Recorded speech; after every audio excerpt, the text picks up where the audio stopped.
Alright, next on the agenda we have the new Gigguk video, Tokyo Ghoul Deserved Better. As someone that watched the anime, thought the first season was okay, the second season was terrible, and I could not have any idea what was going on in the third season. Manga readers were telling me to read Tokyo Ghoul forever. So let's see what Gigguk has to say about it. The year is 2014. Flappy Birds is increasing the global rage index by 100%. People are going a bit mental, pouring a bit of cold water over their heads. I'm working for a small little company no one's ever heard of called The Big Black Cop, and an anime called Tokyo Ghoul starts airing. This damn it's a good company.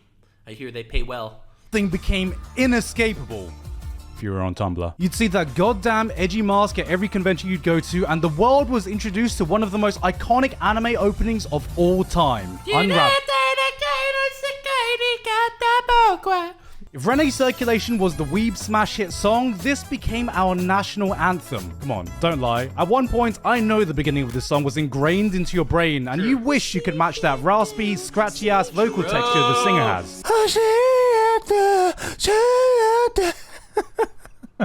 You're welcome, headphone users. While the anime didn't exactly I needed that in my life. Oh god, Megalovania! explode onto the scene, it was one of those shows that wormed its way into anime pop culture within the last 10 years. Shit's the 8th most popular anime of all time on MAL, behind Naruto and above Demon Slayer, with the manga comfortably sitting at... Man, I love my anime list. I love how their rankings are so valid and they care about the community reach so much. Except they totally neutered my boy, Interspecies Reviewers, which was the highest rated anime on all of my anime list, I'll have you know. The highest rated anime on my anime list. Rigged, bro. I think Gigguk even mentioned it in his Interspecies Reviewers video. Interspecies Reviewers, the peak of culture. There's someone reacting to the Gigguk video. Bro! It got taken down. Gigguk's Interspecies Reviewers video is how you found me? That's hilarious. No way! His video got taken down! Anyway, that was really funny. At number 5. You've seen memes and manga panels from Tokyo Ghoul spread around, most likely this one, which you know is from that famous scene in the manga where I think Ken Kaneki said, "I am the Tokyo Ghoul." True! John Tokyo, the goes main on to character Ghoul of Tokyo Ghoul. A lot of people don't know that, but John Tokyo, easily one of my favorite anime protagonists. And seeing all this unfold before my eyes, I always had one question. Why Tokyo Ghoul? I remember watching the anime and thinking, well, this is a decently interesting shonen show, bit edgy, but nothing I'm gonna write home about. Agreed. It was aight. The last fight in the first season was amazing. The rest of the show was just mediocre. Then, like locusts, swaths of manga readers would swarm around me and proudly exclaim, but did you actually read the manga? It's so much better. And I saw Kaneki's white hair and his fabulous black nails, and I was like, okay, manga readers, whatever you say. Now, isn't there a Gigguk fan cam you should be busy working on right now? I'm just saying, Tokyo Ghoul is a deep, complex story, and Ken Kaneki is such a tragic character that nobody understands. And I take Nobody understands? So he's just like Zoro then. offense to that last line. It's a Jimin fan cam I'm working on, actually. And so 8 years later, way past the point anyone still cared about Tokyo Ghoul, I thought, maybe it's finally the right time to actually give this a chance, and... Oh. God damn it. Wait, what? The manga reader. Punch! One Punch Man the Oh my god, I go from one video to the other video, they're all sponsored by the same game! I feel like I would be such a much better streamer if I actually showed my face and you could see all my outbursts when I just jump out of my chair and run across the room. But oh my god! Every single video is sponsored by the same... I just can't escape this! I just watched the whole MadPad shill video! Holy crap! We're skipping the ad, gamers, sorry. Thank you very much for One Punch Man the Strongest for sponsoring us today, and... They reached out to me too. I might be working with them, but I don't know. I might actually be working with them, but I'm not going to make a whole dedicated video for them, that's for sure. Back to the Like video. MadPad. Hiding in the underbelly of society is the secret world of ghouls. Carnivorous monsters that may look, act, and sound exactly like humans, except Can't believe you're going to call them monsters like that, bro. they are stronger, faster, have superhuman abilities, but most importantly, they have a hunger they need to satisfy. One that cannot be quelled by normal food. Right, they can eat It's a coffee, hunger that is only satisfied by By feasting coffee. on the flesh of humans. And coffee. Ken Kaneki wants pussy. My man. My boy's out here just trying to get laid and scores a lucky date, but unfortunately for our boy, before he can start eating the pussy starts eating him. Luckily, he's saved by... True, that's what they say. That's what they say. eat the pussy that swore to destroy and eat you or something. Falling beings, except both of them get crushed, and to save his life, the doctors thought it would be a great idea to just transplant this random lady's organs into Kaneki, without knowing that she was a ghoul. And so begins Kaneki's I agree with the camera shots. journey into the world of ghouls, as he slowly learns to accept that he has become one. On the surface, Tokyo Ghoul is a series I didn't think would appeal to me, because when I looked at the show, the aesthetics, and the fan base, I went, wait a minute. Ghouls are just reskinned vampires. This is a vampire series. I'll be honest, I'm just not a big fan of vampire shows. Sure, there are definitely some cool ones, but a lot of the times it's just not. This man's showing Alucard and talking about how he doesn't. Alucard is the epitome of cool. He is the rule of cool. Oh my god, I just want him to take that long, thick gun and shove it up my and shoot people. Not my vibe, especially the ones I see that have dark, sexy, brooding men. Oh, just look how hard this guy Okay, I totally agree with this take though. So mysterious. Totally agree.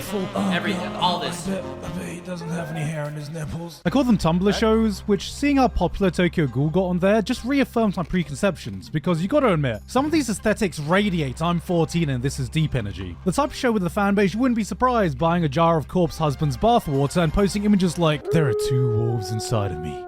One wants to eat, the other wants to eat. Maybe I'm just fucking fat. Wow, and at the beginning, it seemed like pretty much that. Ghouls dark. eat humans, so ghouls equal bad. That analogy Kaneki was good, good. because he's fighting against bad ghouls. But when I started to really see what the story was about was with the introduction of the CCG, or the organization that was created to hunt ghouls. We get introduced to this guy, and I mean, just fucking look at him. I could put on a red spacesuit and run down the street shouting Among Us, and I would still look less sus than this guy. He shouldn't be let near a playground, let alone a position of authority, so when we see him taking pleasure in murdering a young ghoul's mother, we kind of start to realize, wait.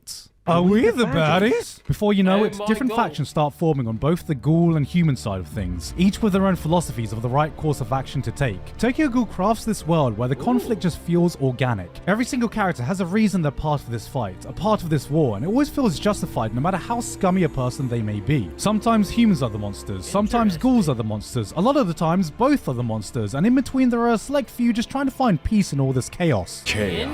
Tokyo Ghoul tricks you into thinking this is a story of the struggles of ghouls trying to find a way to exist in a world of humans. And then halfway through, it's like, psych, bitch! Here's Tokyo Ghoul Re, where we shift perspectives to the opposite side of things and see the sacrifices humans need to make to protect themselves from the destruction and despair ghouls can bring. You can't blame ghouls for needing to consume the diets they need to survive any more than you can blame humans for defending themselves from being the hunted. In this world, there are no good guys and bad guys, just guys trying to survive in the place they were born in. That's wise words. As Gandhi once said, there are no good guys and bad guys. They're just guys. They're just dude bros. And are willing to fight with their life on the line to protect it. Every character And then there's trying to survive in the place they were born in and are willing to fight with their life on the line. The vor pedophile guy that everyone loves. He's just out there to vor some children, ladies and gentlemen, and he likes them kicking. The noble goal of eating children. Has their own biases, their own prejudices, and the more you find out about them, the less you can blame them for feeling the way they do. And that's what I feel sets up what makes this series truly shine, which is Kaneki himself. Now I fully admit, at the beginning, every time Kaneki opened his mouth, I let out a big sigh and eye roll because it was a bit like...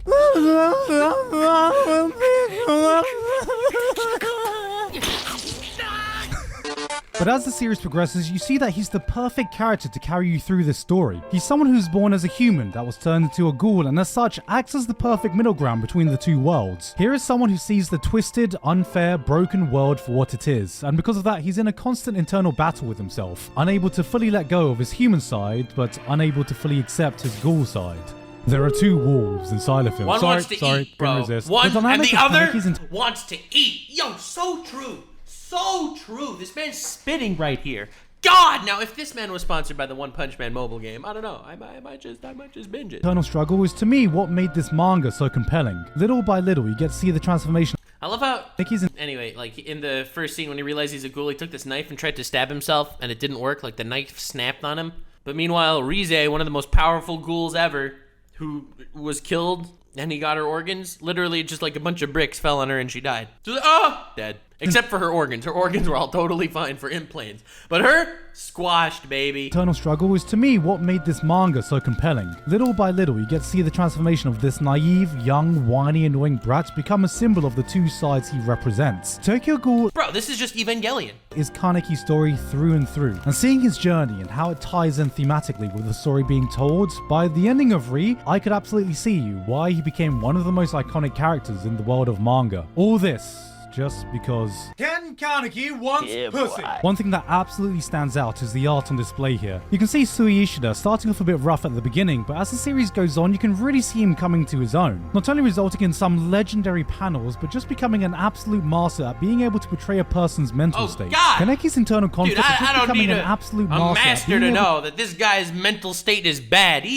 Eye stitches, mouth stitches. Bro, you're going to show me this individual and be like, yeah, mental state, total mystery to you. But the expression, because of the expression, you could tell there is anguish here. To portray a person's mental state. Kaneki's internal conflict wouldn't have hit nearly as hard if the manga wasn't able to so skillfully convey the raw mess of emotions people can go through. Dialogue bleeds in and out of speech bubbles, paneling loses all sense of structure. The page breaks down just as much as the characters do. When Ishida wants to show you your character's inner thoughts, you don't just see it, you feel it. One of my favorite moments is when they introduce the concept of each CCG officer having to write a will and testament before they go off on a dangerous operation, just in case. And we spend some time just seeing a few people's different approaches. Some send a final message to their family, some just detail who gets what assets. Then we zoom in on one fresh-faced guy who's having trouble writing his. He seems nervously enthusiastic about the operation that's about to take place, and so he ponders, and eventually writes the message he wants to before we turn the page to see this. And you understand everything you need to know about what's going through this man's mind. That's a sick panel. Holy crap. Chills, bro. Sick, sick panel. This is why the manga is held in such high regard, but improperly handle this material and you can very much easily misconstrue what makes this manga stand out. So, you know what? Let's talk about Edge. No, not that one. Not that one either. There we go. I'm not gonna lie, one of the biggest things that put me off Tokyo Ghoul initially is that judging This guy is what put you off Tokyo Ghoul originally. He wants to eat children, bro. from the anime and the fan base that follows it, it just seems like it's trying a bit too hard to Ghoul initially, is that judging from the anime and the fan base that follows it, it Nice. just seems like it's trying a bit too hard to be edgy. I think this post I found sums it up perfectly. Why do people think Tokyo Ghoul is an edgy anime? I had to ask this after I saw Mother's Basement Tokyo Ghoul video, where he said Tokyo Ghoul was edgy and that he'd rather watch Akame ga Kill. This triggered flashbacks of how my friends would say only Tumblr, emos, or people who shop at Hot Topic like Tokyo Ghoul. I don't fall into any of these descriptions. His first mistake was watching Mother's Basement. But I do use Tumblr sometimes. I often find it hard to verbalize exactly what the difference is between a story that's dark and adult versus something that's edgy. What makes something like Berserk mature versus something like Akame ga Kill? Both are filled to the brim with violence, have messed up things happening throughout the story, and are full of crazy, larger-than-life characters. But at the end of the day, edginess is just a feeling that you get. Berserk has one of the most engrossing stories in the history of manga. There's depth to the characters, a History reason of the for world, the madness, baby. a message at the heart of the tale that can move the toughest of men. Whereas for shows like Akame ga Kill, Mirai Nikki, Elfen Lied, you get the feeling that they are trying to be violent and shocking for the sake of being violent and shocking. Watching these give me the same feeling as seeing a teenager Good trying to example. seem way cooler than they actually are, but where that boundary lies can differ from person to person. I mean, I guess yes and no. Narrative at the end of the day is completely subjective. Some people like some things and some people like other things. And if, let's say, Akame ga Kill moves you for whatever reason, I don't know how it would, then I guess it wouldn't be considered necessarily as edgy as someone like me would consider it, because I think it's a crappy story. Oh my god, that Megalovania thing. But Berserk, when the Guts music plays or whatever, for example, like, it moves me. It's not edgy. Every time he's a badass and he fights and he rips his arm to shreds so that he can save his friend or whatever, like, it moves me, dude. I feel it in my heart. It's not just an exciting scene. It's not just a cool fight scene. I feel his emotions behind why he's doing what he's doing. I feel like, I guess, how I would break it down just off the top of my head without really giving it much thought is edginess is the cool, badass, dark themes that don't hit emotional beats. I think that's how I would define edginess versus just dark. Like, I think, let's say Shield Hero, for example. I think some of Shield Hero was, like, emotionally resonated, like in the first episode, but then it just became edgy because I didn't feel that emotion for the rest of the story. So then it started just feeling edgy for the sake of being edgy.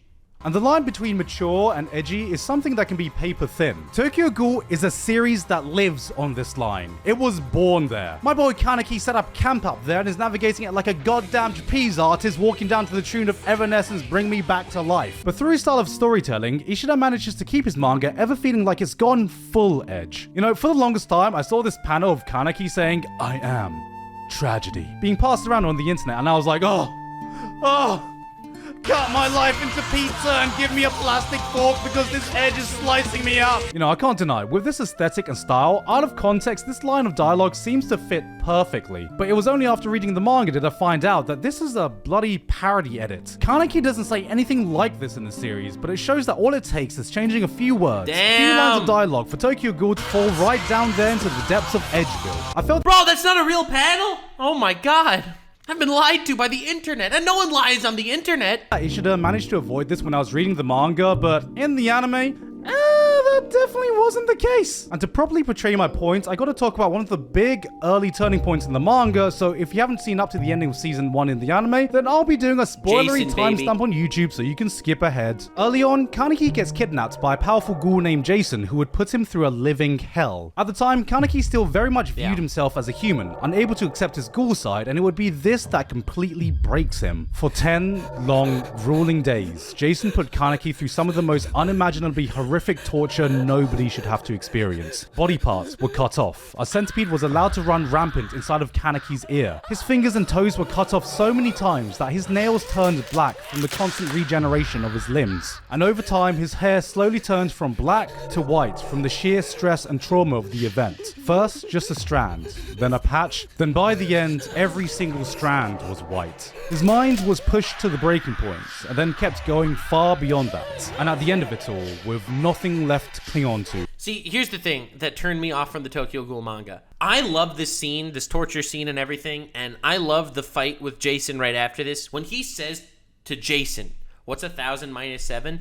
I got chills. I still get chills thinking of that scene. It's one of those powerful finales of anime, in my opinion. What an amazing, amazing fight. But when I talk to people about this, for example, and they try to convince me to read the Tokyo Ghoul manga, they'll be like, "Yo, you should read the Tokyo Ghoul manga. Remember that scene where Kaneki was getting tortured by Jason?" And I'm like, "Yeah, that was awesome." Their response was, "Dude, I relate to that, bro." And I'm just like, okay, all right, your opinion means very little to me. It's like, come on, man. You're not going to see what he went through and be like, "Bro, I'm also living a torture. My life is sorrow. I am tragedy. I am pain." And I'm like, okay, dude, you know, in that case, I will not be watching Tokyo Ghoul or reading it.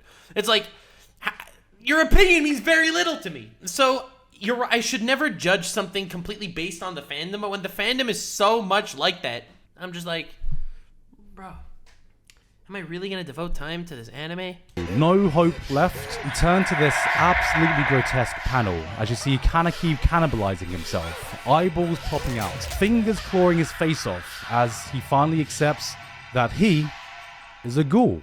Seeing this panel for the first time, I got such a guttural reaction of a mix of so many different emotions, and it was such a powerful, raw way to show Kaneki completely breaking down and accepting his ghoul side.